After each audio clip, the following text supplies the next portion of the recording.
नागपुरातल्या महाल परिसरातील जयकमल कॉम्प्लेक्समध्ये गेल्या शनिवारी घडलेल्या अग्निकांडात आगीत दोघांचा होरपळून मृत्यू झाला होता।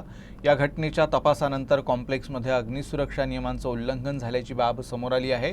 मनपाच्या अग्निशमन विभागाने कॉम्प्लेक्समधील 44 दुकानं आणि 34 फ्लॅट धारकांना नोटिसा बजावल्या आहेत। महाल परिसरातल्या गांधी गेट जवळील वर्दळीच्या व्यावसायिक परिसरातील जयकमल कॉम्प्लेक्समध्ये शनिवारी सायंकाळी अचानक आग लागली होती।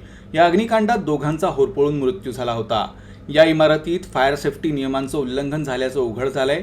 इतकंच नाही तर इमारतीत काही भागास व्यावसायिक मान्यता होती, तरी देखील निवासासाठी तयार केलेल्या फ्लॅटचा व्यावसायिक वापर करण्यात येत होता।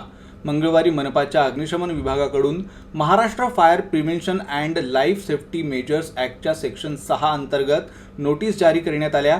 ज्या फ्लॅटमध्ये आग लागली होती तो फ्लॅट बेकायदेशीरपणे व्यावसायिक कारणांसाठी वापरला जात होता, असं अग्निशमन विभागाने केलेल्या तपासात निष्पन्न झालंय।